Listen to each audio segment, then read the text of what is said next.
नमस्कार, times now Bharat पर आपका स्वागत है। आपके साथ मैं हूं राकेश पांडे। शाम के 5 बजने वाले हैं। वक्त हो गया है देश के सबसे पसंदीदा डिबेट शो राष्ट्रवाद का। राष्ट्रवाद यानी देश से बढ़कर कुछ नहीं।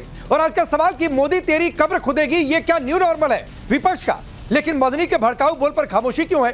दरअसल बीती रात जेएनयू कैंपस में साबरमती हॉस्टल के बाहर देश के प्रधानमंत्री और गृह मंत्री के खिलाफ विवादित नारे लगे। उमर खालिद और शर्जील इमाम के समर्थन में जेएनयू की धरती पर मोदी शाह तेरी कब्र खुदेगी वाले नारे लगे। कांग्रेस कह रही है ये तो हल्की सी बात है। सपा कह रही है कि अनजाने में गलतियां हो जाती हैं। वहीं दूसरी ओर मदनी ने कहा कि देश में लाखों मुसलमान जान देने को तैयार है, मुसलमान बनकर रहेंगे, मुसलमान बनकर रहेंगे।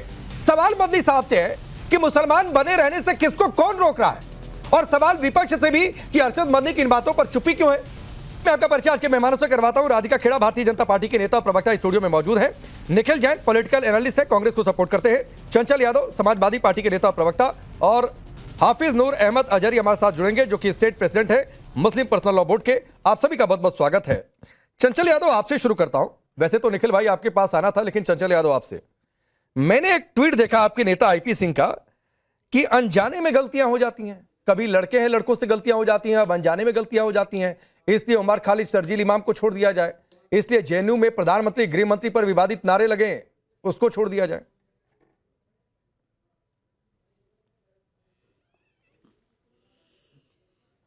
देखिए, सबसे पहली बात तो यह है कि अगर हम देखें आज के समय में भारतीय जनता पार्टी पूरी केवल स्क्रिप्टेड, उनकी नफरत फैलाने का पूरा काम है, उनका पूरा तंत्र, उनका पूरा आईटी सेल, उनका मीडिया आईटी का। आपने देखा होगा जिस तरीके से इसके पहले एक बार कन्हैया कुमार जो जेएनयू के छात्र संघ अध्यक्ष हुआ करते थे, उनके खिलाफ भी किस तरीके से फर्जी वीडियो चलाई गई, और आप सभी के चैनल के माध्यम से चलाने के बाद अंत में कोर्ट ने क्या आदेश दिया कि ये वीडियो ही पूरी तरीके से फेक है। किस तरीके से चैनल ने चलाए और ये नारे लेकर के उनको क्लीन चिट भी दिया। और आज मैं आपको बता दूं जिस तरीके से इस देश का दुर्भाग्य देखिए कि दो व्यक्ति जो उमर खालिद और शर्जील इमाम, मैं ये नहीं कहता हूं कि निर्दोष हैं, मैं कहता हूं अगर उन्होंने देश विरोधी कुछ भी किया है तो उनके खिलाफ सख्त से सख्त सजा होनी चाहिए। लेकिन 5.5 साल हो गए, तो 5.5 साल में कोई ट्रायल स्टार्ट हो पाया? तो क्या चार्जशीट दाखिल हो गई? आपको दिक्कत है तो आप ये सोचिए ना, आपको दिक्कत है क्या आज जो बातें हैं चंचल यादव, जो बातें अदालत में वकील नहीं साबित कर पाए और अदालत ने दो टूक कह दिया कि प्रथम दृष्टया ये सारी बातें सही हैं, ये सारी बातें सही हैं, प्रथम दृष्टया ये सारी बातें सही हैं, तो आपको उमर खालिद शर्जील इमाम से बड़ी दिक्कत हो रही है, बहुत पेट में दर्द हो रहा है। इसलिए मैंने जो सवाल पूछा वो सवाल अनजाने में गलतियां हो जाती हैं, अनजाने में देश के टुकड़े हो जाएंगे, अनजाने में प्रधानमंत्री गृह मंत्री कब्र खुदेगी जेएनयू की धरती पर, ये सब अनजाने में। अरे सुनिए ना दोस्त, आप सुनिए, बहुत जोर चिल्लाने से सच झूठा नहीं हो जाता है। एक बात आप मुझे बताओ कि आखिर में आपको यह दिक्कत है कि आदरणीय मोदी जी के खिलाफ कैसे कोई बोल दिया, आदरणीय अमित सिंह जी के खिलाफ कैसे? नहीं, मोदी जी के खिलाफ नहीं, इसी देश में देश के प्रधानमंत्री और गृह मंत्री चाहे जिस भी पार्टी के रहे हो, सुनिए, अगर कोई भी नारा लगाएगा कि कब्र खुदेगी तो उस बात से दिक्कत होगी। अरे सुनिए ना चंचल यादव, और मैंने आपसे सवाल क्या पूछा था? सवाल ये पूछा था कि कभी लड़के हैं, लड़कियों से गलतियां हो जाती हैं, अब उमर खालिद शर्जील इमाम है, उनसे गलतियां हो जाती हैं, और अनजाने में गलतियां हो जाती हैं, जेएनयू में अनजाने में नारे लग जाते हैं। ये अनजाने वाला खेल इतना बड़ा क्यों है? अब जवाब तो सुन लो भाई। जो बीजेपी के द्वारा झूठ फैलाने वाला काम होता है, लड़कों से लड़कों गलती होती है, पूरी स्पीच कभी सुनना, पूरी सुनने से अपना सुनना श्रद्धेय नेताजी के बारे में। और जहां तक बात है आज के समय में अगर पूछो तो आज देखो उत्तराखंड में बेटियां हमारी सड़कों पे, उत्तराखंड पर मत जाइए, भाजपाई दरिंदों उत्तराखंड पर मत जाइए, उत्तराखंड का टॉपिक नहीं है। आप दाएं बाएं घूमेंगे चंचल यादव, मैं सीधे रास्ते पर लेकर आऊंगा, मैं उत्तराखंड नहीं जाने दूंगा। ये आप लोगों का रोज का खेल हो गया है। किस टॉपिक कुछ हो, आपको टॉपिक बताया गया ना लिखकर चंचल यादव, आपको बताया गया ना कि आज के 2 टॉपिक है, और 2 टॉपिक ये है विवादित नारे और मदनी ने जो कहा उस पर चुप्पी क्यों है। तो उत्तराखंड मत जाइए, वरना फिर मैं अगर घूमूंगा तो आप जवाब नहीं दे पाएंगे। फिर मैं अयोध्या, कन्नौज, इटावा और पता नहीं कहां मऊ सब जगह घुमाऊंगा। फिर आप बनारस जाएंगे तो मुझे डिबेट डिटेल नहीं करनी है। आप सत्ता के लिए नहीं भाई, आप राकेश आप दरबारी कवि हैं, नहीं तो आप टुकड़े टुकड़े गैंग के दरबारी हैं क्या? आपको चलना है, आप टुकड़े टुकड़े गैंग के दरबारी हैं क्या? कोई मजबूरी नहीं है। नहीं, मेरी भी कोई मजबूरी नहीं है। सुनो ना आपके साथ मजबूरी है, ना राधिका खेड़ा के साथ मजबूरी है। आप किसके दरबारी हैं? है मजबूरी। आप किसके दरबारी हैं चंचल यादव? अगर आप किसके दरबारी हैं? आप दरबारी कभी आप किसके दरबारी हैं? मैं जनता के दरबारी हूं। जनता के दरबार में आपसे पूछ रहा हूं। एक सवाल पूछा, लड़के हैं, लड़कों से गलतियां हो जाती है, अनजाने में गलतियां हो जाती है। उमर खालिद, शर्जील इमाम, बड़े मासूम, अनजाने में देश के टुकड़े नारे लगा दिए, नफरत फैलाई जाती है। ये सुनो, अरे हम कह रहे हैं हाँ। गिरिराज सिंह डेली नफरत फैलाते हैं। मदनी से पूछा कभी के ऊपर संगीन नहीं, एक मिनट चंचल यादव, नहीं बोलेंगे, चलिए। कार्रवाई की मदनी से पूछा, मदनी से पूछा कि खून खराबे वाली बात क्यों कर रहे हैं? मदनी की साठगांठ आप लोगों के साथ में अब साठगांठ हो गई, मैं दरबारी हो गया, मदनी ठीक है। करने वाले चंचल यादव, मैं आता हूं। राधिका खेड़ा, आप लोग बहुत साठगांठ कर लेते हैं भाई। मदनी से भी आपकी साठगांठ है, उमर शर्जील से भी इनके हिसाब से तो क्या मेरे से भी साठगांठ, सबसे आप साठगांठ कर लेते हैं। चंचल यादव से भी साठगांठ कर लीजिए। सभी को जय श्री राम। साठगांठ आपकी मजबूरी में समझ सकता हूं। अच्छा, अब आपकी मजबूरी क्या है कि आप बीच में बोल रहे हैं? मैं आपके बीच में नहीं बोली, अब सुनिएगा। हम उन लोगों से साठगांठ नहीं करते हैं जो हमारे देश के लोगों पर, जो मंदिर के लिए लड़ाई लड़ रहे थे, उन पे गोलियां चलाते हैं। हम उनके साथ साठगांठ नहीं करते हैं जो कहते हैं लड़के हैं, गलती हो जाती है। ये उत्तराखंड की बात उठा रहे थे, आपको याद है ना, आपके सर्वो सर्वे मुलायम सिंह यादव जी ने क्या कहा था? अब ये बात कर रहे थे कि बेल नहीं मिली, 5 साल से चार्जशीट नहीं हुई, तो इसी केस में 5 और लोगों को बेल मिली है। ये भी आप बताइए कि उन 5 लोगों को बेल मिली है और कोर्ट ने कहा ये आर्किटेक्ट है इस चीज के लिए। और यही कोर्ट, राकेश जी, सही हो जाता है जब इनके नेता राहुल गांधी को बेल मिलती है, उनकी माता जी सोनिया जी को बेल मिलती है, जब लालू प्रसाद यादव जी जो इनके रिश्तेदार है उनको बेल मिल जाती है, तब ये कोर्ट की वाहवाही करते हैं। लेकिन आज क्योंकि कोर्ट ने इनके एजेंडा को फेल कर दिया और जो चीज सामने है और कह दिया कि ये लोग आर्किटेक्ट है, तो ये इस मकाम पे आ गए कि कांग्रेस का, मैं फिर बहुत जिम्मेदारी से ये बात बोल रही हूं कि आज जो हमने जेएनयू में नारे सुने हैं वो सिर्फ और सिर्फ कांग्रेस का टूलकिट है। वही चीज कांग्रेस के नेता बोलते हैं। कांग्रेस के नेता चाहे जयराम रमेश हो, चाहे रणदीप सुरजेवाला जी हो, चाहे पवन खेड़ा हो, जितने भी ये लोग थे, इंडिगो के प्लेन के बाहर बैठकर इन्होंने नारे दिए थे, मोदी तेरी कब्र खुदेगी। केसी वेणुगोपाल भी वहां मौजूद थे और वही आइडेंटिकल चीजें आज जेएनयू में बोली जा रही हैं। जो बात राहुल गांधी विदेश में जाके करते हैं, वही चीजें आज यहाँ पे जेएनयू के बच्चे बोल रहे हैं। राहुल गांधी हो, अरविंद केजरीवाल हो, जो इनके साथी हैं, वो मिलते आते हैं इन लोगों से। बहुत दुख की बात है कि जो माँ बाप, राकेश जी, हमारे माँ बाप हमारे लिए पूरा जीवन निकाल देते हैं मेहनत करते करते कि हमें अच्छी पढ़ाई मिले, हम अच्छे से अच्छे कॉलेज में जाएं, स्कूल में जाएं। कितने बच्चों के माँ बाप इतने कष्ट से उनको वहां पे भेजे होंगे और आज वो क्या कर रहे हैं? टॉप 100 में एक विश्वविद्यालय पूरी दुनिया में आता है। अच्छा, ये जो एक मिनट आप बोल रहे हैं कि हमारी स्क्रिप्ट है, हमारी साठगांठ है, हर चीज है, और मैं तो बता आपने मदनी के खिलाफ क्या बयान दिया? अखिलेश यादव का बयान दिखाइए जरा, मदनी के खिलाफ दिखाइए जरा। अखिलेश यादव का बयान दिखाइए मदनी की बात के खिलाफ। पत्ता बात नहीं बोलेंगे, आपके मुंह में दही जम जाएगी, क्योंकि आपका वोट बैंक आ जाएगा, आपका वोट बैंक आ जाएगा अगर आप मदनी के खिलाफ एक शब्द बोल देंगे। आप बोल रहे हैं कि माफ कर दीजिए, क्यों करते हैं माफ? इस देश के अंदर, मैं आपके बीच में नहीं बोली, विरोध प्रदर्शन में और अपनी जबान में इस तरीके की एक सिंपल सी लाइन होती है। चंचल यादव जब काउंटर करते हैं तो बीच में एक लाइन बोलकर चुप हो जाते हैं। ये सबके लिए, जिसकी बारी वो ज्यादा बोलेगा, तो आपको बीच में कुछ इंटरप्ट करना था, आप करते 1-2 लाइन बोलकर चुप हो जाइए। सुनिए, और मैं स्टूडियो में हूं, इतनी जोर से बोलूंगी आपकी आवाज दब जाएगी। लेकिन मैं बात वापस मुद्दे पे आती हूं। मैं फिर बोल रही हूं, एक विदेशी टूलकिट जिसे राहुल गांधी और उनके साथी अखिलेश यादव, क्योंकि एक ही पार्टी है, एक ही परिवार है, उनके नेता राहुल गांधी है, उसके साथ अखिलेश यादव, पूरा इंडी ठगबंधन जो है ये एक टूलकिट के हिसाब से चल रहे हैं, इसीलिए इन बच्चों के साथ खड़े हुए हैं। मेरा ये मानना है Rakesh ji, freedom of speech है, हर चीज है, लेकिन एक बहुत थिन लाइन होती है। हमें विरोध प्रदर्शन से कोई प्रॉब्लम नहीं है, हम कांग्रेस पार्टी नहीं है। अगर ये कांग्रेस पार्टी का जमाना होता, ये बच्चे कब के सारा के सारा सबके सब जेल में होते। याद है ना इंदिरा गांधी क्या करती थी? कुछ भी नहीं सुनती थी। विरोध प्रदर्शन बिल्कुल करिए, लेकिन आपकी जो जबान है इस देश के प्रधानमंत्री के लिए, चुने हुए प्रधानमंत्री के लिए, किसी के लिए भी ऐसा बोलना बिल्कुल ही नॉट एक्सेप्टेबल है। और एक चीज और मैंने देखी, आप अभी जब पैकेज दिखा रहे थे, कांग्रेस के नेता इमरान मसूद ने एक बात बोली कि हल्की बात है। बिल्कुल, उनको तो हल्की बात लगेगी। जो आदमी ये कहता है मोदी की बोटी बोटी कर देगा, उसके लिए बहुत हल्की बात है।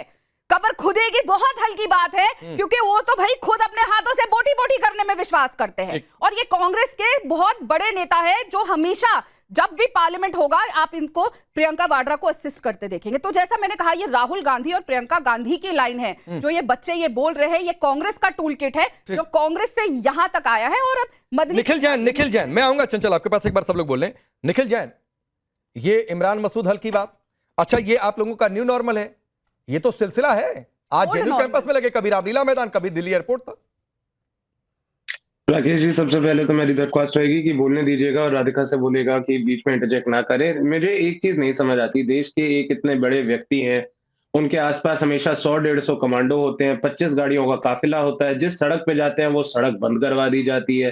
डोनाल्ड ट्रंप के बेस्ट फ्रेंड हैं, 56 इंच की छाती है, बचपन में ही तालाब से मगरमच्छ के बच्चे उठा के ले आते थे, किसी से वो डरते नहीं, दुनिया के वो विश्व गुरु हैं। लेकिन कुछ जब कॉलेज के लड़के लड़कियां 4 नारे लगा देते हैं या जरा से काले झंडे दिखा देते हैं तो इतना डर लग जाता है, दुबक के पीछे बैठ जाते हैं, जैसे प्रेस कॉन्फ्रेंस से डर जाते हैं।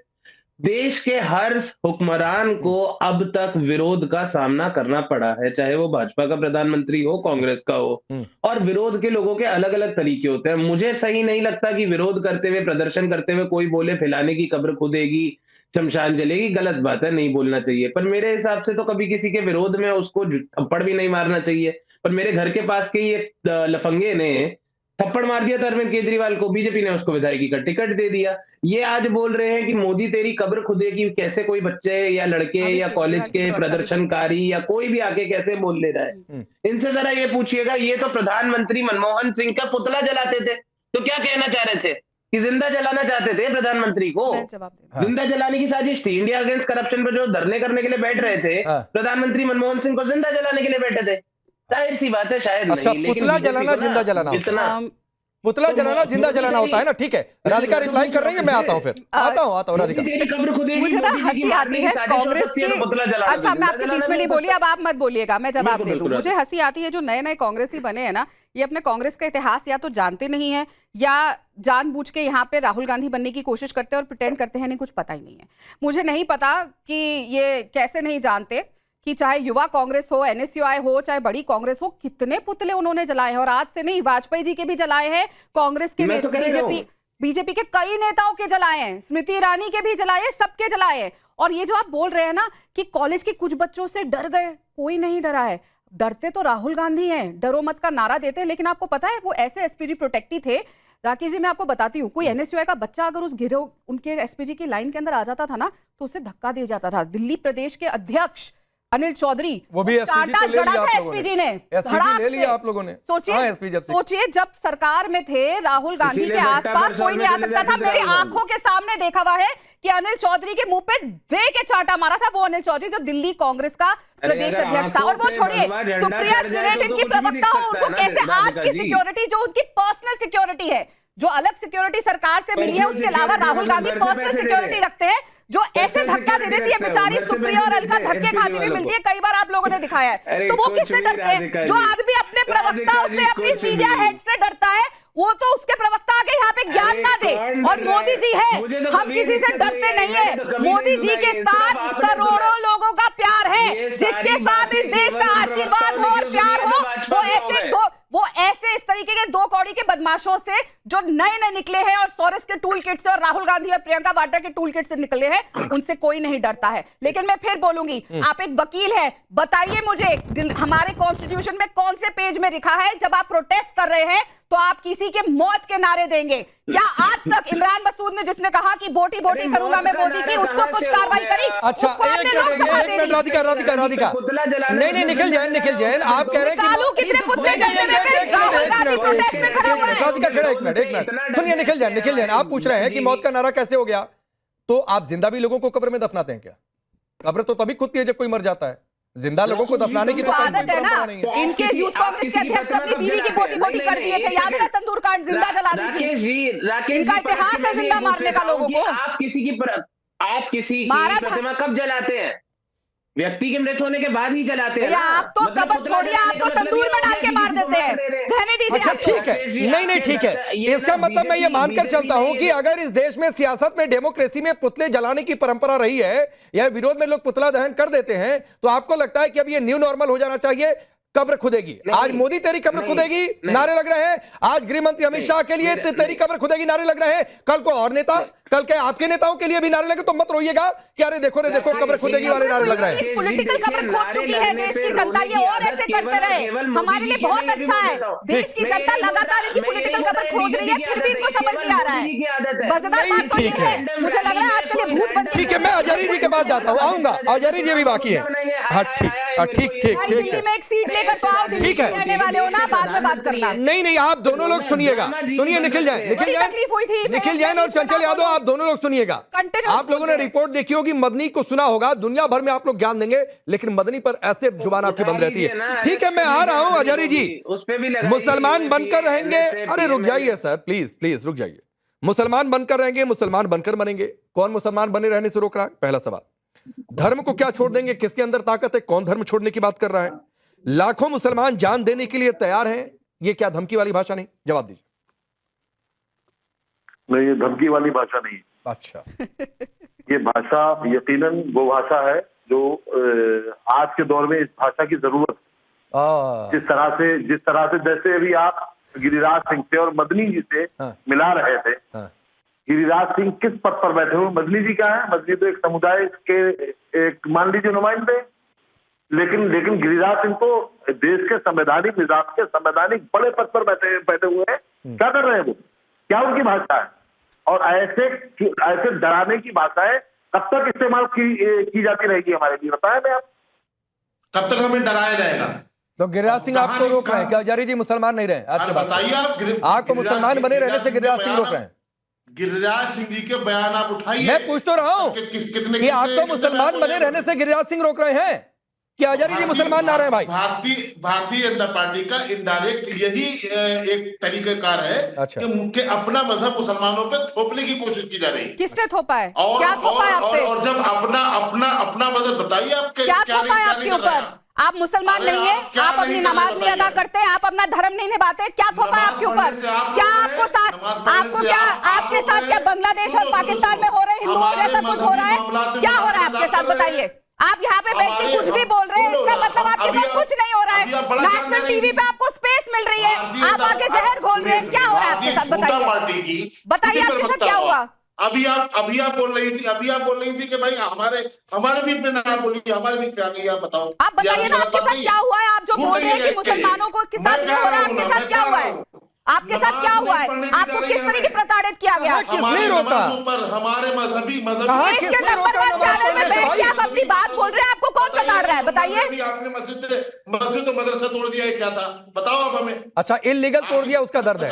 सड़क पर नमाज पढ़ने से रोका, इसलिए आप कहेंगे कि नमाज पढ़ने से ही रोक दिया? आजारी जी सुनिए, आप पद अगर देख रहे हैं तो आप भी एक जिम्मेदार पद पर हैं, आप भी पर्सनल लॉ बोर्ड से जुड़े हुए हैं, तो आप ये मत कहिए कि नमाज पढ़ने से रोका जा रहा है। क्या ये धर्म? ये नहीं कहा गया कि नमाज नहीं पढ़ो। क्या ये इस्लाम में लिखा हुआ है कि सड़क पे नमाज पढ़ी जाएगी? वो तो यही करेगा, आप नमाज पढ़ने से रोक रही है। किसने रोका आपको नमाज पढ़ने से? अपने घर में अदा करिए, अपने घर की छत पे अदा करिए। हम कोई सड़क पे आके, क्या मैं सड़क पे आके हर ठीक है, हर मंडे को मैं दुर्गा माँ और शिव जी के स्तोत्र पढ़ूंगी सड़क पे बैठ के, सारे हिंदू बाहर आ जाएंगे। हर ट्यूसडे को हम हनुमान चालीसा पढ़ेंगे, हर वेडनेसडे को गणपति जी का जयकारा लगाएंगे, हर थर्सडे को ऐसी करने लग जाते हैं। हमारे इतने भगवान है ना, आप लोगों को सांस लेने का मौका नहीं मिलेगा। लेकिन हिंदू ऐसा नहीं करता है, हम अपने घर में पूजा पाठ करते हैं, आप भी करिए। ये क्या बात हुई? मैं बता रही हूँ ना, इतने लाख देवी देवता है कि आप लोगों को सांस लेने का मौका नहीं मिलेगा अगर हम हिंदू सड़कों पे आ गए। लेकिन धर्म हम अपने घर में पूजा करते हैं, मस्जिद में करिए, अपने घर पे करिए। चलिए आचार्य जी, मैं आपको 1 मिनट और देता हूं। मैं ये कह रहा हूं कि अकलियत के साथ अक्सरियत का भी खून बहेगा, जान देने के लिए तैयार है। ये क्यों इस तरह खून खराबे वाली बात क्यों कर रही है भाई? ना खून खराबे वाली बात के मुकाबले पक्ष में नहीं हूं, लेकिन हालात जो देश के पैदा किए, क्या हालात बुरे हो गए पांडे जी? हालात बहुत खराब कर दिए गए। क्या खराब हो गए? भारतीय जनता पार्टी की सरकारों ने हिंदू समाज के नौजवानों को मुसलमानों के खिलाफ क्या खराब हो गए हालात? भड़काया है। रोज लीचिंग हो रही है। क्या खराब हो गए हालात आपके लिए? क्या खराब हो गए हालात? रोज लीचिंग हो रही है, रोज कोई ना कोई मदरसा टारगेट हो रहा है, रोज कोई ना कोई मस्जिद। मतलब आप ये चाहते हैं कि इलीगल मदरसे चलते रहे, इलीगल धार्मिक स्थान चलते रहे, इसलिए कि आप एक खास धर्म वर्ग से, आप ये चाहते हैं? आप ये चाहते हैं आचार्य जी? सड़क पर नमाज पढ़ने के लिए मना की गई, तो आप ये प्रोपेगेट कर रहे हैं कि नमाज पढ़ने से ही रोक दिया गया? हनुमान चालीसा होगा। नहीं, कुछ भी नहीं होगा। वो तो तर्क दिया, मैं उस तर्क से भी सहमत नहीं हूं। राधिका खेड़ा ने आपकी बात के जवाब में तर्क दिया, सड़क पूजा पाठ के लिए नहीं है या किसी भी धर्म की इबादत के लिए नहीं है, सड़क पर यात्राएं होती हैं। अगर कोई हाँ, तो कांवड़ यात्रा सड़क पर है भाई। आपका भी मुहर्रम का जुलूस सड़क पर निकलता है, आपका भी मुहर्रम का जुलूस सड़क पर निकलता है। सड़क पर 2.5 घंटे फंसी हूँ जब बीमार थे उस मुहर्रम के जुलूस में, लेकिन हमने तो शिकायत नहीं करी, हमने तो आपको नहीं रोका। जो परमिशन मिलती है करते हैं। उलमा पे एतराज है आपको, दाढ़ी टोपी पर आपको एतराज है, और हमारी मस्तूरात के नकाबों पे एतराज है। किसी तरह एतराज नहीं है आपको। किससे एतराज है? किससे एतराज है? आप यहाँ पे बैठ के जहर उगल रहे हैं, मदनी जहर उगल रहे हैं, तो आप हम एतराज कर रहे हैं। अगर हमें एतराज होता भाई साहब तो मदनी अभी जेल में होते। याद रखिएगा, इस देश में जहर नहीं फैला रहे होते। अगर हमें एतराज होता, आप नव भारत टाइम्स में बैठ के ये सब नहीं बोल रहे होते। अगर हमें एतराज होता तो राकेश जी आपसे सवाल नहीं कर रहे होते। बिना ट्रायल जेल में है तो हमारे लोग, जो बोलता है उसको बोलने नहीं आप देते हो, जेल में भेज देते हो उसको। आप किसको जेल भेजा? किसको जेल भेजा? उमर खालिद शर्जील को जेल में भेज दिया। बताइए, उमर खालिद शर्जील जेल में है तो आप भी राधिका ऐसे बात पूछ रहे हैं। उमर खालिद शर्जील इमाम जेली में तो है और ये पूरा बखेड़ा वहीं से खड़ा हो गया है। दिक्कत ही इसी बात को लेकर है। बुरा नहीं है, वो गलत नहीं है, नाइंसाफी नहीं है। नहीं, बहुत नाइंसाफी है, मैं कहता रहा हूँ। और मैं तो कह रहा हूं कि ऐसी नाइंसाफी और बढ़ जानी चाहिए कि जो देश के टुकड़े टुकड़े की बात करेगा और किसी भी धर्म का होगा, उसे जेल से बाहर निकलने मत दो, उसे बिल्कुल जेल से बाहर निकलने मत दो। वो किसी भी धर्म का आदमी हो, किसी भी धर्म का आदमी हो, जो देश के टुकड़े टुकड़े की ख्वाहिश पालेगा वो सलाखों के पीछे ही रहेगा। ये बात मैं कह रहा हूँ। वो बात चाहे आपको बुरी लगे अच्छी लगे, वो आपका विषय, आप देखते रहिए। राकेश भाई, क्या आप यही मापदंड कपिल मिश्रा पे भी लगाएंगे, जिसने कोई भी देश के टुकड़े टुकड़े करने की बात कहेगा, निखिल जैन किसी भी धर्म का, हिंदू मुस्लिम सिख ईसाई, नाम लेके हिंदू मुस्लिम सिख ईसाई जो देश के टुकड़े की बात करेगा वो जेल में रहेगा। देश के टुकड़े करने की बात कब करी? छोड़िए, मैं तो कह रहा हूँ हिंदू मुसलमान। राधिका पूछ रही है कपिल मिश्रा ने कब टुकड़े की बात करी, बताइए प्लीज। मुझे लगता है ये राहुल गांधी के बयान से कंफ्यूज हो रहे हैं, जिन्होंने इंदिरा भवन के खड़े होकर कहा था मैं fight is with the Indian state. ये कांग्रेस पार्टी है, आप अपने बयान को हमारे साथ कंफ्यूज ना करें। राहुल गांधी की लड़ाई भारत से है, कपिल मिश्रा की नहीं है। नहीं खत्म हो रहा है। मोदी जी का आप इतनी बारी नाम लेती नहीं है जितनी बारी आप राहुल गांधी का नाम लेती है। मेरी मर्जी। गजब की व्यवस्था है यार। आपको जिसका नाम लेना है आप लीजिएगा। आपको जो मैं कह रहा हूँ वो बोलने तो दीजिए। इमरजेंसी की मानसिकता भी तब गई नहीं इनके लोगों के अंदर से। हम कौन अब ये भी तय करेंगे कि राधिका आप बताओ, मैं राधिका जी, राधिका जी, हम तो कुछ नहीं तय कर सकते। हम तो कुछ नहीं तय कर सकते, हम तो अपनी तकदीर नहीं तय कर सकते। आपका जब मन करे आपकी तकदीर में वही, आप लोगों की तकदीर में पॉलिटिकली वही खबर है जो आप मोदी जी के नाम पे बोलने की कोशिश कर रहे हैं। को कैमरा के आगे नहीं धमकाया था क्या? ठीक, कपिल मिश्रा ने दिल्ली पुलिस के डीसीपी को कैमरा के आगे धमकाया था कि इन्हें हटा लो वरना तुम्हारी सुनेंगे नहीं। अब तो ये टुकड़े टुकड़े करना हो गया। वो देश के टुकड़े कर रहे थे। अरे उठा के क्या राहुल गांधी ने इंदिरा भवन से ये नहीं कहा था कि my fight is with the Indian state? कहा था कि नहीं? जवाहरलाल नेहरू, ये क्या राहुल गांधी ने ये कहा की था बात कि करिए। नहीं इंडिया माय फाइट अरे इज विद द छोड़िए ना, इंडियन आप स्टेट? कपिल मिश्रा की बात करिए। क्या राहुल गांधी ने ऐसा दिल्ली की कहा था कि कोर्ट का नहीं? आदेश है। क्या राहुल राधिका गांधी खेड़ा, एकदम दिल्ली के कोर्ट का आदेश है। In the morning one day at Delhi के नाइट उन्होंने ऐसा कहा था कि नहीं? कपिल मिश्रा पे कार्रवाई करी जाए। किस बात पे कार्रवाई करी जाए? मैं आता हूँ बीच में, सुनिए, किस बात पे कार्रवाई करी जाए? सुनिए, एक तो कपिल, ठीक है, फिर तो राहुल गांधी को बेल भी नहीं मिलनी चाहिए राकेश जी। ये बोलने के बाद मैं फाइट कर सके। मैं आगे बढ़ता हूँ। निखिल जैन रुक जाइए, निखिल जी, निखिल भाई रुक जाइए, निखिल भाई रुक जाइए। सुनिए, निखिल जैन सुनिए, आप कपिल, मैं आ रहा हूँ, चंचल भाई आ रहा हूँ। आप कपिल मिश्रा के जिस बयान का कोट कर रहे हैं उसमें कहीं भी देश के टुकड़े टुकड़े होने की बात नहीं है, पहली बात। दूसरी बात है, अगर फिर भी लगता है कि कपिल मिश्रा ने कुछ गलत कहा तो चले जाइए। मैं कह रहा हूं कि अदालत में जाइए, साबित करिए, कार्रवाई होनी चाहिए। जो भी कानून के खिलाफ बोलेगा, संविधान के खिलाफ बोलेगा, कार्रवाई होनी चाहिए। चलिए चाह रहे हैं कि राहुल गांधी को तुरंत अरेस्ट किया जाए देश विरोधी बयानों के लिए। अब मैं चंचल के पास जा रहा हूं, एक मिनट निखिल जैन रुक जाइए, निखिल जैन होल्ड ऑन भाई, चुप हो गया। चार्जशीट पेश हुई नहीं है आप तो सर दिल्ली पुलिस से। हाँ रुक जाइए, अब रुक जाइए।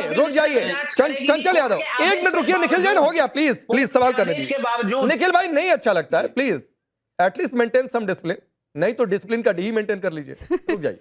अब चंचल यादव, मैं कहता हूं सर थोड़ी सी तैयारी रखा करिए और थोड़ा सा अपडेटेड रहा करिए। और क्यों ये बात कह रहा हूं, आप कह रहे हैं कि 5 साढ़े 5 साल हो गया, अभी तक बेचारों को जेल में बंद करके रखा है।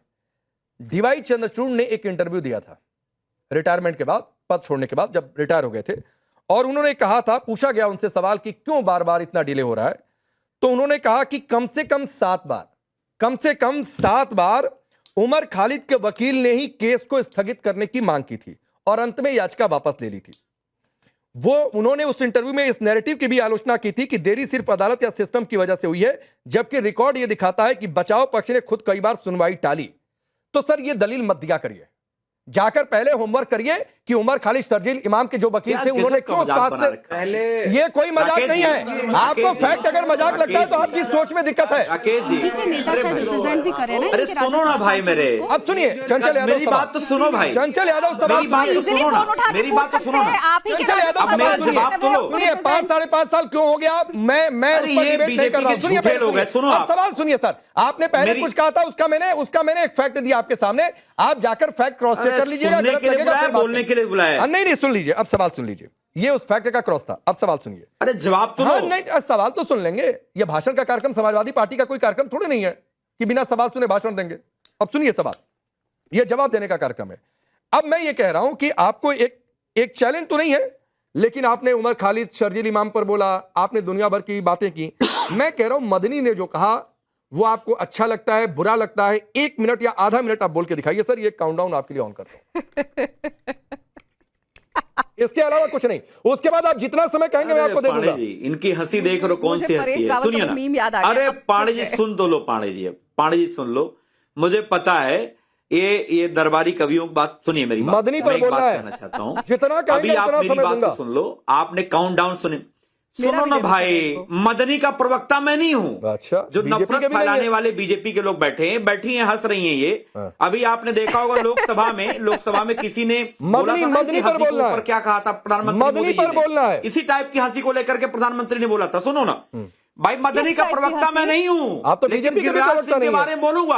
आप तो कि किस बीजेपी के भी तरीके प्रवक्ता नहीं घटिया है, बयान बोलते हैं ना आते देश को बांटने वाले। कि मोदी सरकार का फैसला अच्छा या बुरा है, सुनो ना। योगी सरकार का फैसला अच्छा या मैं बुरा है, बता बोलते हैं ना रहा हूं। आप। अरे भाई सुन तो लो, अरे हाँ। पांडे जी, हाँ। मुझे पता है भाई, सुनो ना। मदनी अब ये राष्ट्रवाद की आपने चलाया है, राष्ट्रवाद, ये बीजेपी वाले झूठे कितने हैं, सुनो ना। अरे मदनी का तुम बोलो ना भाई, मैं तो बोल दी। मदनी, मैं तो कह रहा हूँ मैं तो बोल मदनी के दी। बारे में आपको चलिए, हो बोलना गया। है। सुनो, चलिए हो गया। बीजेपी अब की 60 राधिका गांठ आपको लोग हैं। आखिरी के 20 सुनो सेकंड देता हूँ। सुनो ना। 1 मिनट सर, कोई आसाराम नहीं कह बापू के सकता कि चेले मैंने चपाटे नाइंसाफी आप की है। लोगों। 1 मिनट से अधिक हो गया, आपने मदनी का मन नहीं बोला। Radhika your last comment please देखिए, सर, प्लीज। मैं फिर बोलना चाहूंगी कि जो आज देश में ये जिस तरीके का माहौल पूरी की पूरी इंडी ठगबंधन बनाने की कोशिश कर रही है, जॉर्ज सोरोस के कहने पर राहुल गांधी जो टूल किट बच्चों से अब करवा रहे हैं, देश के लिए बेहद खतरनाक है। बच्चे वहां पढ़ने जाते हैं, उन्हें पढ़ना चाहिए। किसी के लिए भी आपको हक है, जितना प्रोटेस्ट करना है करिए, लेकिन इस तरीके की नारेबाजी वक्त इतना ही है। एक बात कहते हुए निखिल जैन, जो आप कह रहे थे ना, फिर कह रहा हूं, इस देश में मुर्दों को दफनाया जाता है सर, और ये नई परंपरा नहीं हो सकती कि कब्र खुदेगी किनारे लगे किसी के लिए। आप सबका बहुत बहुत शुक्रिया।